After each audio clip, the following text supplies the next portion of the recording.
on Facebook, Instagram, YouTube, Twitter, and everywhere else you can find us on social media.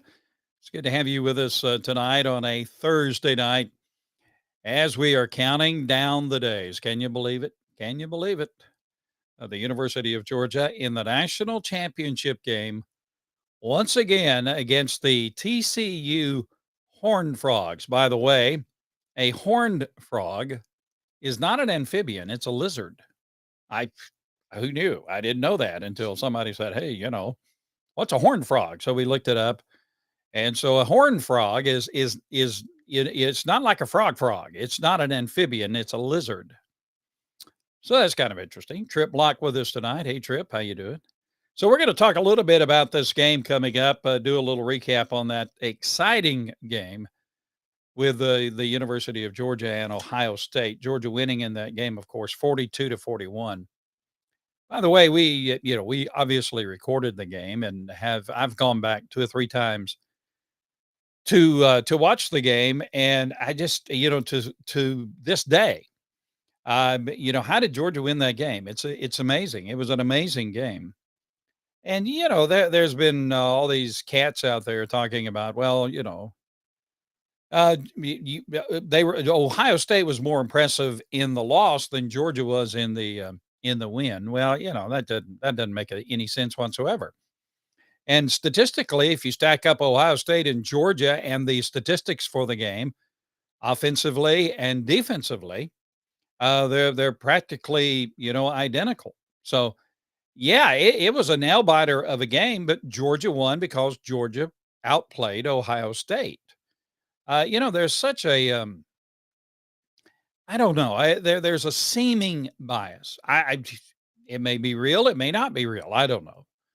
And maybe Georgia fans are a little too sensitive about this kind of thing anyway, but there's a seeming bias always against the Georgia Bulldogs. I mean, even now today, Georgia is a 14-point favorite to win the game over TCU coming up on Monday night.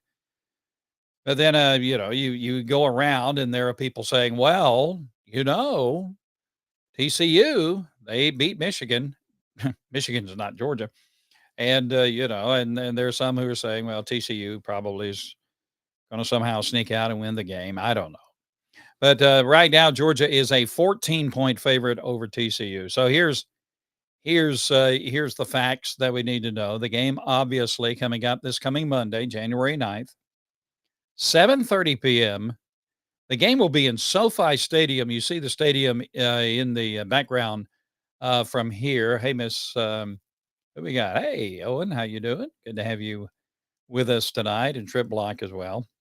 So the game's going to be at 7:30. It'll be on the ESPN from SoFi Stadium in Los Angeles, California. This is where the Rams play. Pretty impressive building, pretty impressive structure. Brand spanking new, still has the new smell on it. The setting for the national championship game for this year. So Georgia and TCU. So let's go back and talk a little bit about the Georgia and Ohio State game. By the way, again, Georgia has opened now as a 14-point favorite to beat TCU. That's kind of mitigated a little bit. It's down to I think 13 points, 13-point favorite now for Georgia over TCU, and so I'm getting all kind of messages here. But Georgia is still a pretty hefty favorite. In fact, in all of the years of the college football playoff like we have now, Georgia is the largest point favorite going into a championship game than for any other game. So, um, Georgia still is a solid favorite going into the title game on Monday night. The injury report for Monday night. Now, Georgia sustained some injuries in that game against Ohio State. But here's the latest injury report that we have. Now, sometimes schools are not exactly forthcoming as to the severity of injuries or the possibility of a player coming back to be able to play in a game after, sustaining an injury. But from what we can tell, here's where Georgia stands now with the injuries that they sustained in the game against Ohio State. Chaz Chambliss seems to be okay. He's gotten the green light. He seems to be 100%. Had kind of like a stinger or something like that in a shoulder on a tackle that he made in the Ohio State game. But, our sources are telling us that Chaz Chambliss is practicing at full speed. He looks okay. Structurally, the shoulder is okay. And so it is expected that Chaz Chambliss, who is a very important part of that Georgia defense on the edge, he will be okay to play in this game. Darnell Washington, however, is a different story. Now, the speculation is that Darnell, who he sustained an ankle injury, a left ankle injury, there is the suspicion that he will, if he plays, he's going to be very limited in this game. But we'll just have to wait and see. We'll just have to wait and see. Darnell is going, he's with the team. He's going through, practices and that kind of thing, obviously not at full speed. So the speculation is that Darnell Washington, if he plays in this game, he's going to be limited. And so Oscar Delp is the guy who will be next up for Darnell Washington in the Georgia offense. Now, those on the ground for the game Monday night said Oscar Delp did a great job. He's not the imposing player that Darnell Washington is. Darnell Washington is just a mountain of a man. Oscar Delp's he's not a baby either. He's a good sized kid, but he did a great job on Monday night. So the feeling is that Oscar Delp, he's going to be an ample substitute for Darnell Washington if Darnell cannot go. Miss Suzanne checking in with us. Good news about Chambliss, indeed.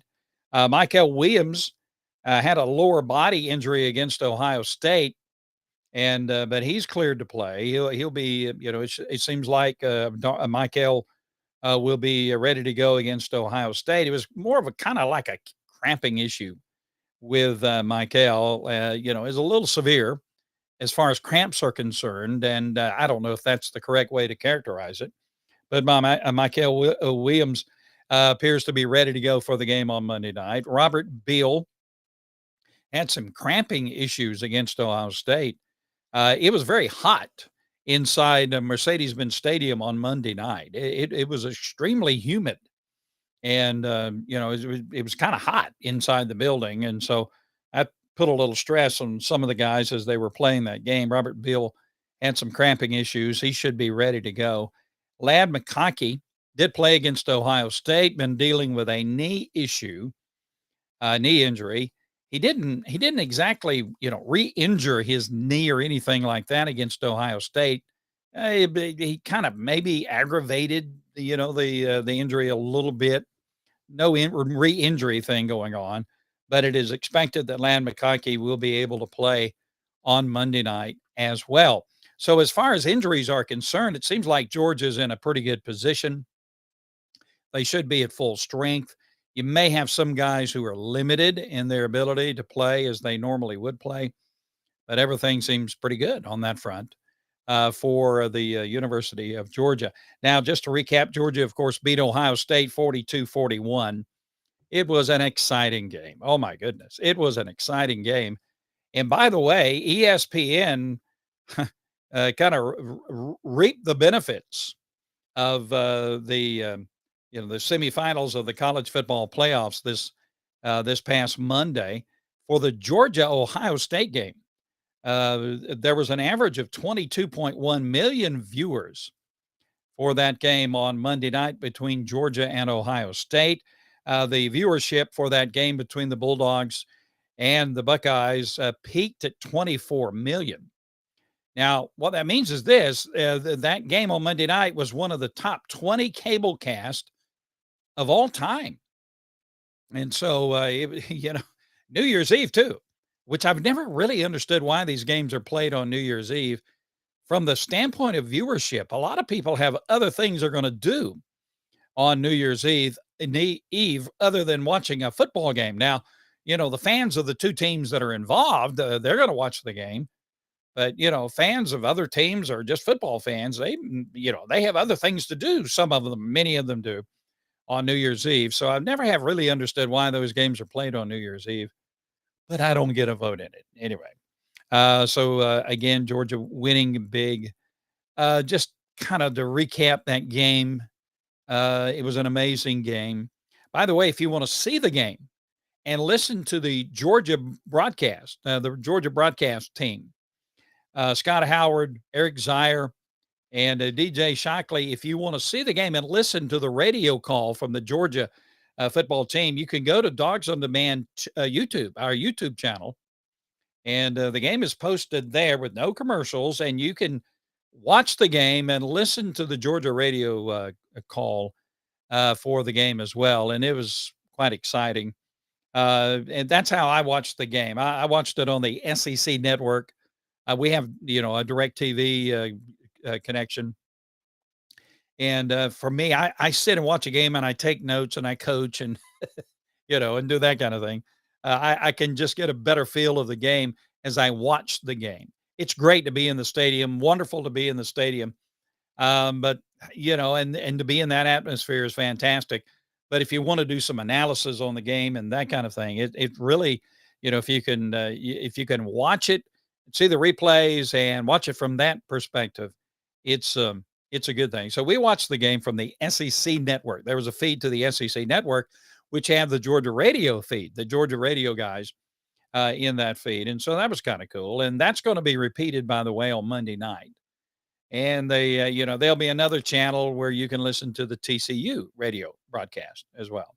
So, if you want to see the game again, and you want to see it without commercials, just watch the game and listen to the call of the Georgia radio guys. You can go to our YouTube channel, the Dogs on Demand YouTube channel. While you're there, by the way, be sure to subscribe to our YouTube channel as well.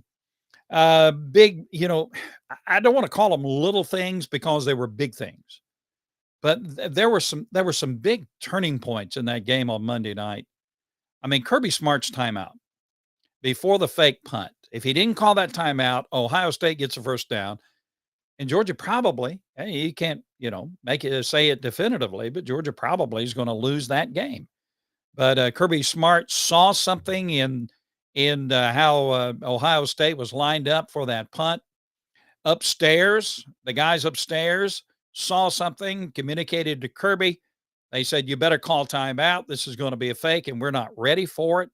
So Kirby Smart does a 100-yard dash to the referee along the sideline. He calls timeout. The timeout wasn't in time, by the way. It's not exactly when the referee, blows the whistle. The time that the coach says timeout, when he gets out of his mouth, then it's a timeout. And so that was a big, big play for Georgia. Grady checks in, and Brock, absolutely. Grady, I was just about to talk about that. Brock Bowers, that overturned call as he was going out of bounds. It looks like, the initial call was he was out of bounds when he made that call along the sideline. Then they did the replay, and Brock Bowers is doing a one-hand push-up, and he's able to stay in bounds in order to get a first down for the University of Georgia. That was a fantastic play. And that was a turning point in that game for the University of Georgia. Hey, Michael, how you doing? Brunswick, Georgia, checking in. And yes, sir, we were woofing around here too. And then the overturn of the targeting call against Javon Bullard on Marvin Harrison Jr. They overcalled, and it was not targeting. It was just a good, solid football play. Javon did not lead with his head. The definition of targeting was not met with that play. It was just a good, solid hit. It was a football hit on Marvin Harrison. Now, he apparently, I don't know if he suffered a concussion, but he didn't come back into the game. Marvin Harrison didn't come back into the game after that hit. But that was a big play. And Matthew Hall checks in and reminds us that the full game is on Dogs on Demand, Football Sports News, and that's our YouTube channel. So be sure to check that out. Now, in that game against Ohio State, and I promise we're going to turn the page here and go talk about TCU, but it's worth revisiting some of the things that, about the Georgia-Ohio State game. Stetson Bennett, I mean, And by the way, we're going to talk a little bit about Eric Ainge, and what he's had to say about Stetson Bennett. I just, I don't want to, but we will. But Stetson Bennett in that game against Ohio State, CJ Stroud was a man. He played a great game. He's a fantastic quarterback. He's got a great arm. He ran the ball, and Georgia was not expecting CJ Stroud to run the ball like he ran the ball. CJ Stroud doesn't do that. But he did against Georgia, and it was very effective. But CJ Stroud had a great game against Georgia. But guess what? Stetson Bennett outthrew him as far as yardage is concerned. Stetson Bennett threw for 398 yards in the game against Ohio State. CJ Stroud threw for 348 yards. Now, he had 4 touchdown passes, but Stetson had 3 touchdown passes, and he ran for 1. And Stetson, of course, threw that interception in the game as well. Georgia had 533 total yards in the game against Ohio State.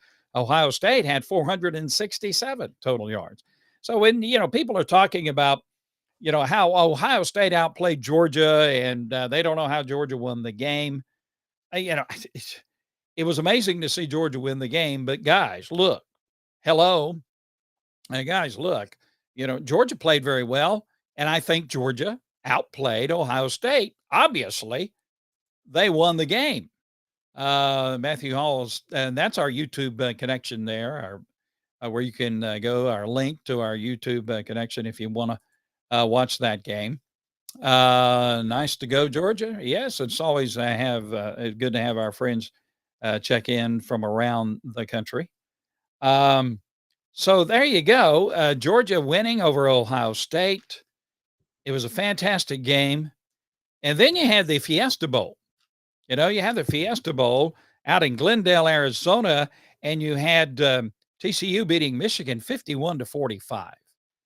Now, Michigan was the prohibitive favorite in that game.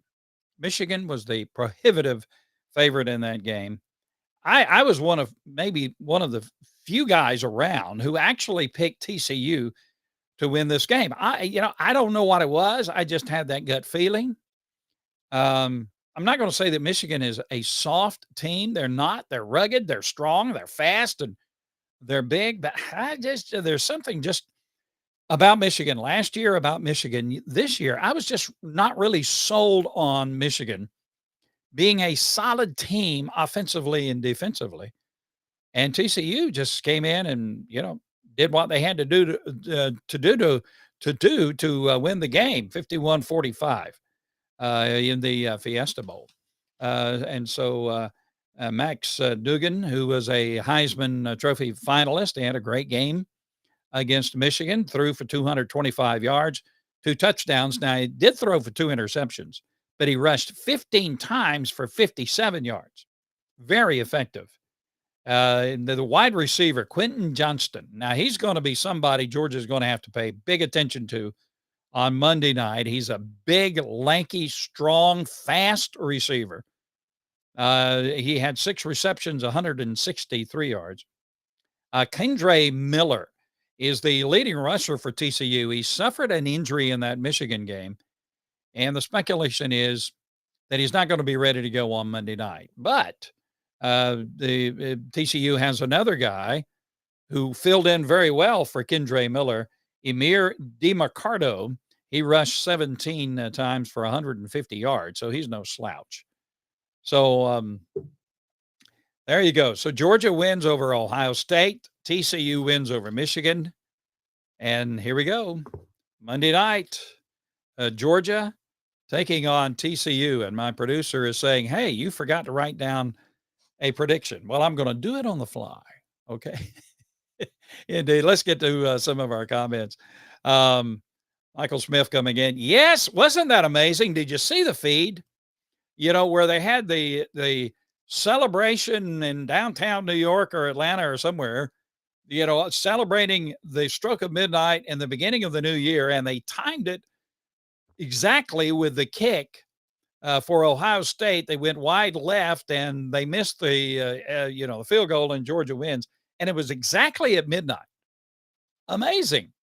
Yeah, it was amazing. That was just a magical game. It was it was one we'll never forget. Uh, Hunter has a response about Eric. At least Stetson keeps his nose clean. Eric just hates the only MVP he ever won was an Outback Bowl MVP. Go Dogs.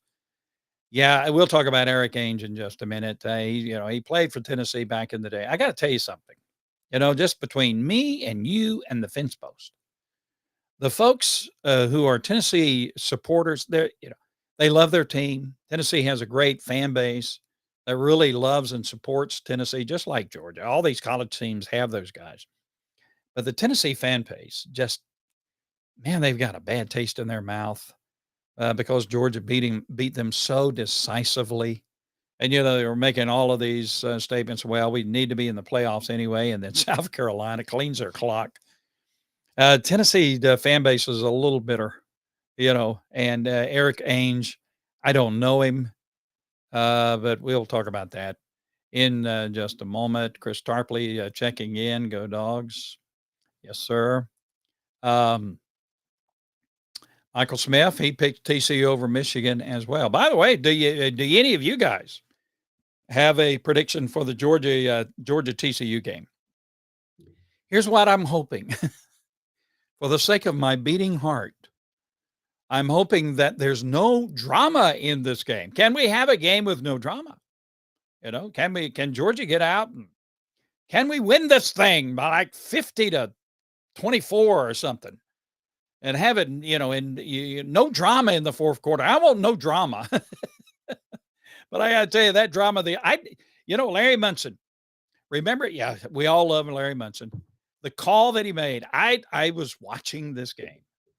I'm not, exactly as young as I used to be, but the Lindsey Scott game in 1980, when Georgia goes on to win the national championship, they would not have won that national championship if they had lost that game to Florida.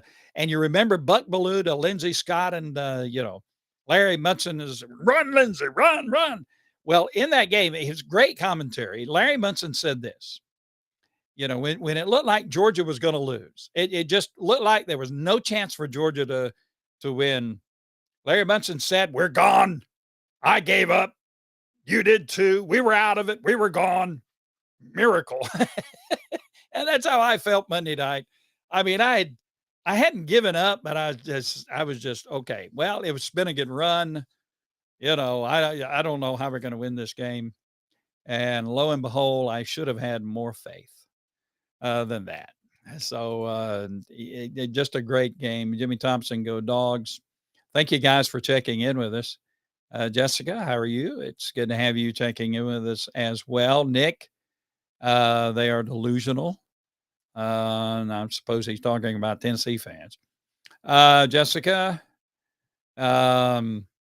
yes, I agree, Jessica. A good comment there. Brian, go Dogs. Let's see. Brian says Dogs are going to win by 20 over TCU. Let's see what Grady has to say. 41-17. I like it. Can we get all 41 points in the first half? And just, yeah. I tell you what, if you go into the third quarter and Georgia has a lead like that, Kirby Smart's going to lock that thing down with his defense.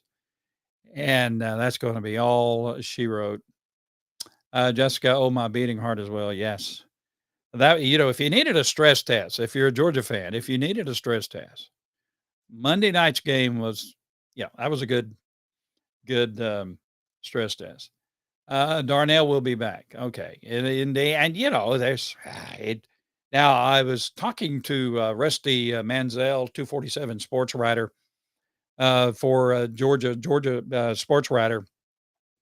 He said that, Darnell, he talked to Darnell on the sideline after his injury when he came back out on the sideline, and Darnell couldn't put any kind of, weight on that ankle. He had turned it really bad. It's not a high ankle sprain apparently, or a low ankle sprain, but it's some kind of issue with the tissue in the ankle and that kind of thing. So hopefully Darnell will be able to go. He's a massive human being. All right, let's talk a little bit about the game coming up on Monday night. Of course, Georgia, again, a 14-point favorite. I'm looking over my notes here. So what do you think? This is not this is my at the moment prediction. I'll have a prediction later on. By the way, all throughout this weekend up to Monday, we're going to be having updates with you. We'll get online. You can join in with us. We'll be on our Facebook page, our Instagram page. By the way, did you know that Dogs on Demand Instagram page has over 121,000, almost 122,000 followers? The Dogs on Demand on Instagram. If you're not following us, please go and follow us because, our team puts together a lot of good stuff and we got some exciting things coming up that are in the works. And so if you're not with us on Instagram, be sure to check in with us and follow us there. Also, we're on Twitter. Be sure to get on Twitter, Dogs on Demand on Twitter. And you can see a lot of our posts and a lot of our original programming like this. This is this is about as original as you can get. And Tim Worley with us. Tim, my man, a great player for the University of Georgia. Tim, I hope everything is doing well in North Carolina for you. And I love to follow Tim. If you don't follow Tim Worley, who played for Georgia, just a great player for the University of Georgia back in the day. If you don't follow Tim Worley, you really need to on Facebook. He is an inspiration. He will inspire you. And he's got some good stuff. And so it's always good to have a former dog check in with us. And Tim, we love you.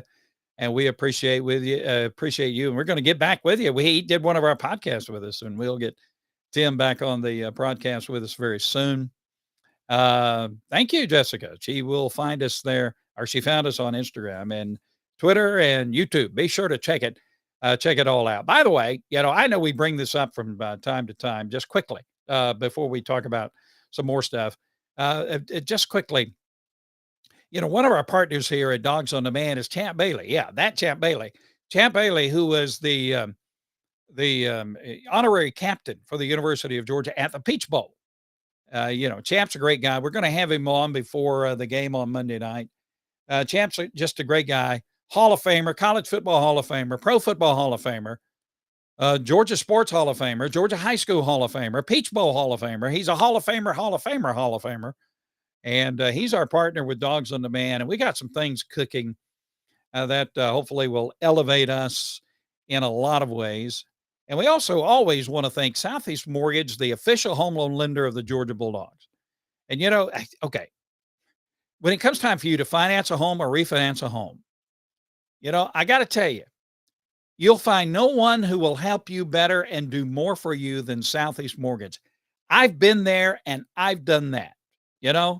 When you buy a home or finance a home or refinance a home, you go through the ringer. You got to get this, you got to have that, you got to produce this, you got to prove that. And it can be a rigmarole. That's a Southern French word for it can be a mess. But I tell you, the folks at Southeast Mortgage, they are so fantastic. And I've broken bread with these guys, spent time with them. They're just down to earth. They love what they do. They love helping people. They love the Georgia Bulldogs. So when that thing comes up and mama says to you, hey, why don't we refinance our home? Or, we're going to buy a new home. Who are we going to get to help us? If you're a Georgia Bulldog fan, you got to think Southeast Mortgage, the official home loan lender of the Georgia Bulldogs. So check them out. And Tim checking in. Excellent. Go Dogs. And Tim, all right. Good to have you with us. Hoping we can put pressure on Max Duggan Monday night. Yeah, Dustin, I get you. I get you. Max Duggan now, he's a dude. He's a dude. He was a Heisman Trophy finalist. By the way, he has a great story. Comes from Council Bluff, Iowa.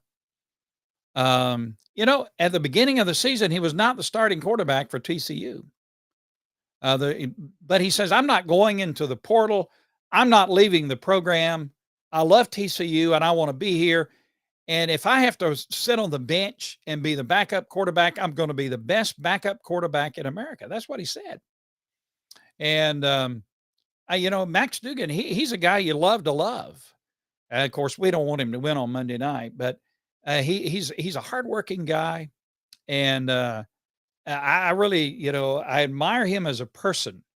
Now, I want him to get beat really bad on Monday night, but the Max Duggan is a good guy. He's a dude, and he's going to be tough. Now, Georgia's going to have to contain him. He's going to get some yards rushing.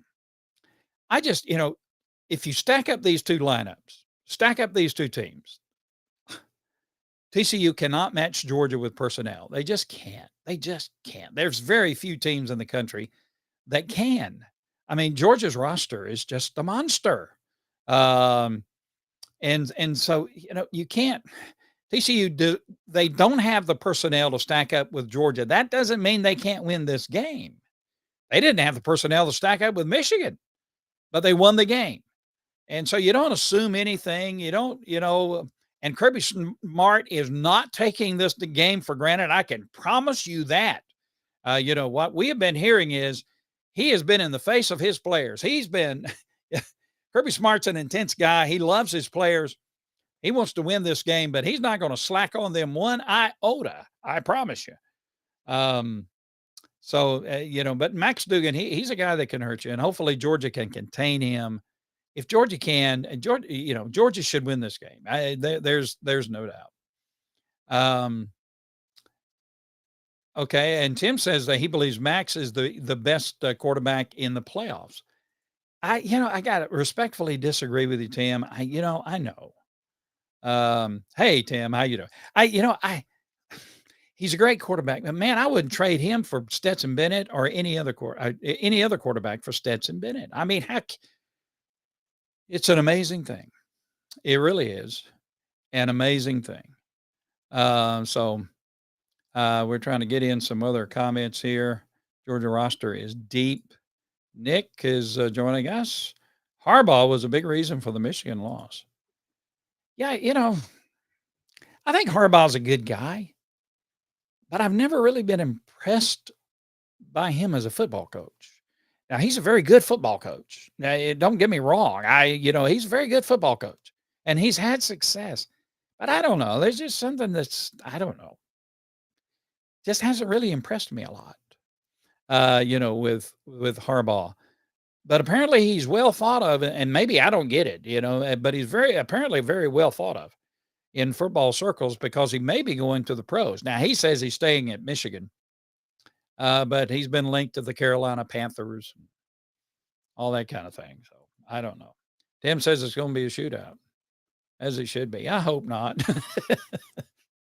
I hope not. See, I had a head full of hair for that game Monday night. My producer. I'm sorry. What? Yeah, I know. But I hope not. I'm just, we need relief. All right. This former Tennessee Volunteer, Eric Ainge. He's quarterback for Tennessee some years ago. Provided his thoughts on Stetson Bennett, during the Eric Ainge show. It's in Tennessee. They love him in Tennessee. And here's what he said about Stetson Bennett. He said, "You know who I can't stand? It's Stetson Bennett. It was cute when he first got to play and played pretty good. And now the whole, I'm a walk-on, I'm a JUCO transfer. He's like 28-3 as a starter at Georgia or something like that. I'm cheering hard against this dude. I want Georgia not just to lose the game. I don't want them to I want them to lose with Stetson Bennett throwing four interceptions. He is such a punk." Eric Ainge said that, about Stetson Bennett. I don't know Eric Ainge. I remember him playing at Tennessee. I don't think he had a great record. In fact, somebody, when they got a hold of this, they stacked up the statistics of Eric Ainge against Stetson Bennett, career statistics and that kind of thing. And Eric Ainge doesn't even come close to what Stetson Bennett has done. And all this, all this is, can I be a psychologist for just a moment? All this is an angry Tennessee Volunteer fan who is so mad that Tennessee didn't go where he felt like Tennessee should have gone, speaking out, and he doesn't like Georgia, and he doesn't like Stetson Bennett, and he doesn't want Georgia to win another national championship. So this is a bitter guy. Bless his heart. We need to pray for Eric Ainge. I mean, bitterness is not a good look. But that, and that's uncalled for him to say that. He didn't know Stetson Bennett. He didn't know his character. He's never even talked to Stetson Bennett. So anyway, you consider the source. So I'm looking over some of this stuff here. We have my producer threw this at me as we were getting ready. By the way, tailgating is not going to be allowed at SoFi Stadium before the college football championship game. And that's got some Georgia fans a little upset. Grady says Eric Ainge's name has not been mentioned outside of Knoxville in 20 years until these comments. Never was. You're right, Grady. I mean, I barely remember the dude playing for Tennessee. But Georgia, you cannot tailgate at SoFi Stadium, the stadium in our, where we are in the background here. You cannot, they won't allow you to tailgate prior to the game, prior to the Georgia TCU game. Now there's, I think the Forum is nearby, and you can tailgate in the parking lot of the Forum or something like that. That's, where they used to play basketball. I don't know if the Lakers still play at the Forum or not. I don't know. And so that's got people really upset that you can't tailgate. My question is, if you're from Georgia and you're flying to Los Angeles, what are you going to have to tailgate with? Unless you bring your barbecue on the plane and, all your tent and your stuff on the plane, unless you go out there and buy it, what difference does it make? But apparently, there's probably people out there who will tailgate, and then, they'll invite folks to come in. I don't know. Anyway, they're not going to allow tailgating. And that's a lot of fun. Tailgating before a college football game, that's a thing. But apparently this is not from SoFi Stadium. They didn't set this rule. SoFi Stadium is the home of the Rams and the Chargers. It comes from the College Football Playoff Committee. No tailgating before the game. What in the world? So anyway, can you make a call and tell them Georgia fans love to tailgate before a football game? We love to get there 9 hours before the game starts and get the grill going. I mean, it's a thing. We like it. We want to do it. By the way, and never say when you're doing something like this. Let's see. Oh, by the way, one of the things that now football season, college football season, can we all sigh and cry together? Will end on Monday night. Well, I guess we're officially in the 2023 season. Yeah, this is the first game of the 2023 season, as a new year.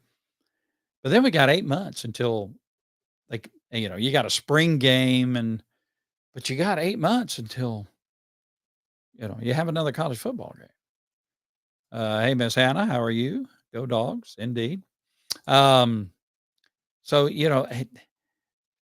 and so one of the things we're doing with Dogs on Demand is we're actively expanding beyond covering UGA football. We're getting into all UGA sports. There are 27, I think, collegiate sports at the University of Georgia, and we want to cover all of them. Georgia has a great sports program, and I tell you what, I didn't see the game, but I'm going to try to, find a place where I can watch the replay of it. But the Georgia Bulldog basketball team had a great game last night. Georgia is 11-3. We have a new head basketball coach rather, Mike White, for the University of Georgia. And Georgia currently is 11-3 on the year, 1-0 in the SEC. And the Bulldogs upset and defeated number 20 Auburn last night in the biggest win of the year so far for head coach Mike White and the Georgia men's basketball team. Georgia opens SEC play 1-0 for the first time in 7 years. Georgia had 26 points from guard Terry Roberts in the 76-64 win over Auburn. The Dogs shot 40% from three-point territory. That's pretty good business right there now. And Cario Oquendo added 17 points. Matthew Alexander Moncrief played game high 32 points. 32 minutes rather. He contributed 9 points, 9 rebounds, 2 steals, 3 assists. So, and I want the Bulldogs to make the NCAA tournament in basketball. Good win for the Georgia men's basketball team as well. Grady. Yeah. Dan Orlovsky. He played in the NFL, former quarterback. The young man that was injured, the college football player who was injured in the game Monday night. That was a tragic thing, scary thing, and we all continue to pray for him. But Grady mentions Dan Orlovsky. Is that how you say his name? Dan Orlovsky, praying on ESPN for the health of that young man, which, by the way, I understand he's doing better, and he's talking to his family, and we're grateful for that. But Dan Orlovsky is a good guy. He's a good guy, and he actually prayed on ESPN. Which is, you say, actually prayed. Well, that shouldn't be abnormal. That should be a normal thing when you have something like that going on. You should pray. I mean, you should. And but he prayed on ESPN, and that was a good thing. It was good to see, and we're grateful that the young man is doing better. Nick says Kirby would disagree. The season never ends. You got it, man. You got it. And by the way, recruiting season is not over yet. And so Georgia still has a shot at a couple of more 5-star recruits. One, a big tight end out of Arizona. Now it's projected that he probably will sign. I tell you, this tight end business at the University of Georgia is serious. He's a 5-star guy. And it's expected that he will sign with the University of Georgia. And Georgia is also leading, I saw today, it's projected that he's leading with another 4-star edge rusher as well. So here we go. We're at Georgia and TCU coming up on Monday night. Go Dogs. Let's win this thing. Back-to-back national championships. By the way, I caught a couple of things. Hang on just a minute and let me. Okay. Okay. I caught this, and I didn't have time to print it out or something, but there was an article by a Florida Gator beat writer, Florida Gator, University of Florida. Article by a Florida Gator beat writer. He listed 5 reasons why Florida Gator fans should pull for Georgia to beat TCU. This is a Florida Gator writer, and he says there's 5 reasons why Florida Gator fans, University of Florida fans, should pull for Georgia to beat TCU. And one of the reasons was that if Georgia wins back-to-back championships, it is statistically almost guarantees that they won't win another title next year. This guy says, if you're a Florida Gator fan, you need to pull for Georgia because there's no way that, they can win 3 national championships in a row. It's a great time to be a Georgia Bulldog, isn't it? You got that kind of thinking. Isn't that cool? Also, here's another thing I caught, and I captured it here. The University of Georgia. Now listen to this. Wow, this kind of the University of Georgia has allowed 9 sacks of the quarterback this year. 9 sacks of the quarterback. Great protection for Stetson Bennett. Georgia is the only Power 5 program since 2009 to play 14 games with single-digit sacks. Boise State, Tulsa, and Air Force have all done it. If Georgia does not allow a sack versus TCU, it will be the first team ever to allow single-digit sacks in 15 games. That's pretty good business now from Georgia's offensive line. Just quickly, and I know it's time to go. My producer's saying, seriously, it's time to go. But just a couple of thoughts on some of these bowl games. Boy, what a great bowl season it was. Penn State beat Utah in the Rose Bowl. 35, Penn State beat Utah 35-21 in the Rose Bowl. By the way, the lowest viewership of a Rose Bowl game ever was the Rose Bowl. Yeah, just okay. Tulane beat USC 46-45 in the Cotton Bowl. I watched that game. I got to tell you, I don't want to be critical of. I don't want to be critical of people. I'm just. Oh, but boy, the ESPN announcers were such homers for USC in that game. I couldn't believe it. I just couldn't believe it. I was so happy when Tulane won. Alabama beat Kansas State 45-20 in the Sugar Bowl. Oh man, Alabama is just really good. Really good. But Alabama's going to lose a lot to the draft, and they have guys leaving in the portal. Alabama does.